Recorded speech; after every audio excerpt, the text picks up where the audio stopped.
안녕하십니까. 전종희 목사입니다.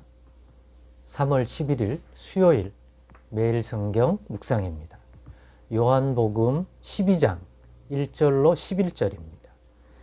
6월절 엿새 전에 예수께서 베다니에 이르시니 이곳은 예수께서 죽은 자 가운데서 살리신 나사로가 있는 곳이라. 거기서 예수를 위하여 잔치할세 마르다는 일을 하고 나사로는 예수와 함께 앉은 자 중에 있더라.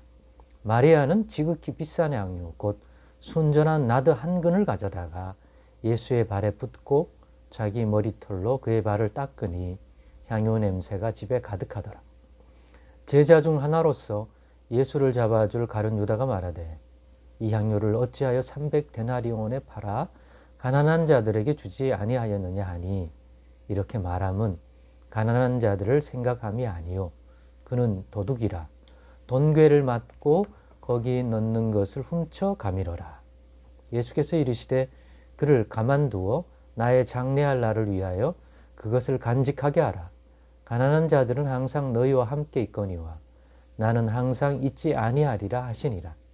유대인의 큰 무리가 예수께서 여기 계신 줄을 알고 오니 이는 예수만 보기 위함이 아니요 죽은 자 가운데서 살리신 나사로도 보려 함이로라.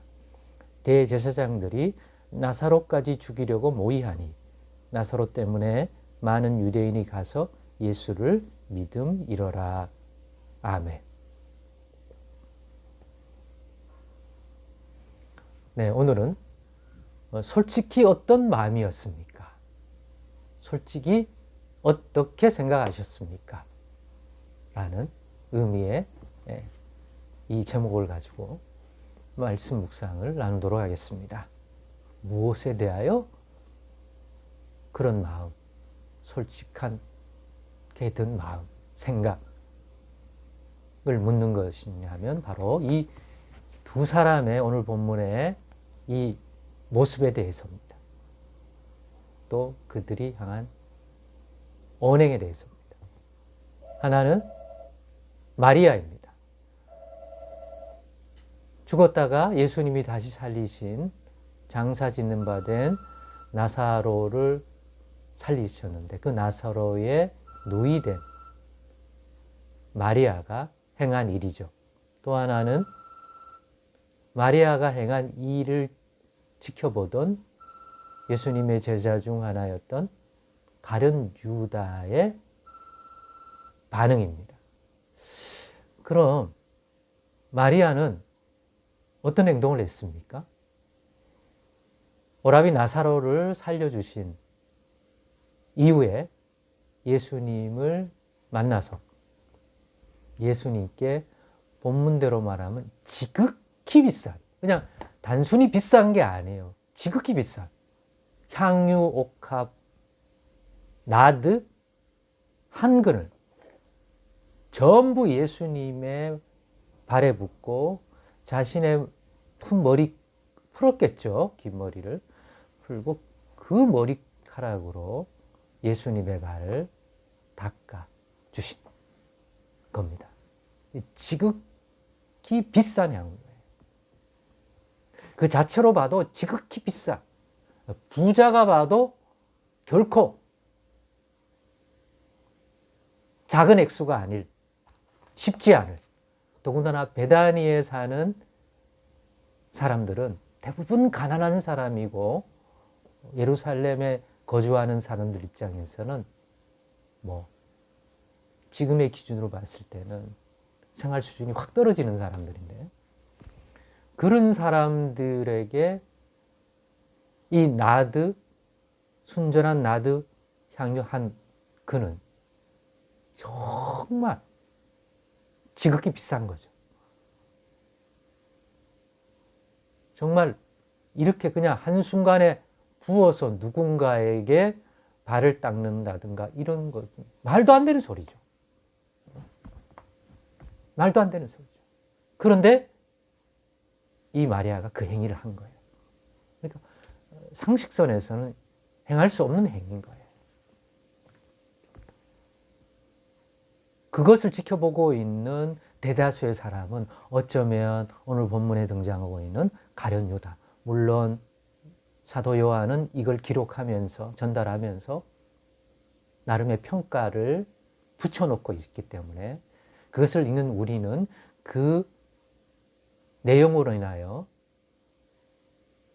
이 말씀이 주는 관점을 가지고 바라보게 되지만 당시에 이런 현장이 있었다고 한다면 이 가난한 동네 베다니에서 도저히 일어날 수 없는 비싼 나드 향유 한 옥합을 그냥 부어 한순간에 그렇게 하는 모습을 본다면 어떤 마음, 어떤 생각이 들었겠냐 이거예요. 이런 거 없이, 결과론적인 거 없이, 이런 해석이 되어 있는, 해설이 되어 있는 거 없이 그냥 그 사건을 그냥 육신의 눈으로 본다면 어떤 마음이 들었겠습니까? 가룟 유다의 말이 결코 나쁘게 들리지 않고 매우 합리적이고 의로운 평가가 아니냐? 이렇게 느낄 사람이 더 많지 않을까요? 이 향유를 300데나리온에 팔았어. 300데나리온. 한 데나리온이 노동자의 하루의 품삯이라는 걸 여러분 아실 겁니다. 300데나리온이라면 얼마나 엄청난 돈입니까? 그렇다면 이걸 팔아서 가난한 자들에게 준다면 이렇게 한순간에 아무리 예수님이 훌륭하고 그렇다 하더라도 냉정히 생각한다면 이걸 이렇게 써버리면 무슨 의미가 있냐 이거예요. 그때뿐이지. 근데 팔아서 가난한 자들에게 줬다면 얼마나 더 크고 유익하고 의미 있고 훌륭한 일이냐 이거예요. 물론 사도 요한은 가룟 유다가 이와 같이 말하면 정말 의로운 판단에서 그런 게 아니라 제자들의 그 동괴, 예수님과 제자들이 함께 움직일 때 재정적인 어떤 것들을 관리한 것 같습니다. 통계를 맡은 사람이라서 나중에 알았겠죠. 수시로 거기에 있는 돈들을 훔쳐 자기 나름대로의 착복을 했는데 그런 관점에서 봤을 때 너무 아까워서 그렇게 말했다고 덧붙이고 있습니다. 이런 게 없다면 여러분 가룟 유다의 이 말이 과연 얼마나 의롭게 들리고 합당하게 들리지 않겠습니까? 그렇다면 마리아는 어떻게 해서 그와 같이 행할 수 있었을까요? 자기도 한 푼이 아까운 그러한 경제적 규모의 살림을 사는 그러한 동네의 사람인데 그걸 그렇게 쓸 수 있었을까요? 그건 바로 그가 받은 은혜 때문이 아니겠습니까? 자기 오라비 나사로가 죽었는데 살렸잖아요. 그것을 그런 은혜와 그런 하나님의 영광을 보게 하신 예수님이 베푼 그 은혜 무엇으로도 갚을 수 없고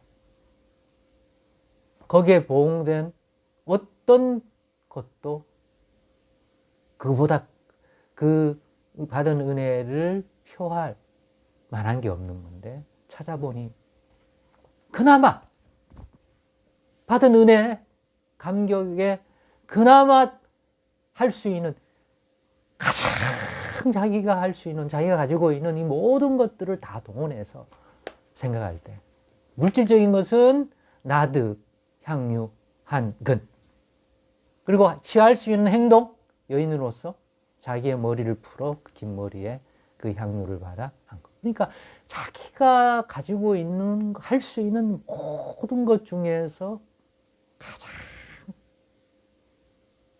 감사의 표현을 더 있다면 더 표현했을 텐데 자기가 할 수 있는 최선의 것을 주님께 드리고 싶고 그것도 모자란다고 생각했던 것 같습니다. 그 은혜 받은 심령. 그러나 가룟 유다는 그 은혜 받은 예수 그리스도의 은혜를 어떤 건지를 받아본 적이 없고 느껴본 적도 없고 그런 것들을 사모하지 않고 오직 자신이 생각하는 그 그림에 맞춰 예수가 움직여서 자기가 생각하는 그러한 움직임을 가져가기를 바라는 예수였지. 예수님을 통해 임하는 그 하나님의 은혜가 어떤 것인지를 자기도 사모하고, 예수님을 통해서 우리 가운데 하나님의 나라가 임하고 하나님의 백성을 돌보는 손길이 임한다는 것들을 추구하다면 달랐을 것입니다. 이 가난한 동네, 가난한 집의 여인인 이 마리아가 저 비싼 것, 그리고 저렇게 행동한다는 것은 그가 오라비 나사로를 살려주신 예수님을 통하여 받은 은혜가 얼마나 큰 은혜인지를 잘 보여주는 것 같습니다. 우리도 이 예수님을 통하여 임하는 이런 하나님의 은혜가 얼마나 크고 놀라운 것인지를 이해 못한다면 우리도 가룟 유다 같이 생각하지 않을까요? 이렇게 말하는 가룟 유다의 말에 동조하지 않을까요? 이런 걸 보면서 우리도 가룟 유다처럼 되는 신앙이 아니라 마리아와 같이 되려면 예수님을 통하여 임하는 이 은혜 세계를 사모하고 또 구할 줄 아는 자가 되어야 하겠습니다. 여러분은 어떻게 생각하십니까? 아직도 성경이 기록돼서 그런 거지 마리아의 행동이 지나친 행동이라고 생각하십니까? 오늘 한번 우리의 솔직한 양심을 물어보고 그것이 주는 교훈들을 다시 한번 되짚어 본다면 우리의 신앙생활에 많은 유익이 될 줄 믿습니다. 기도하겠습니다.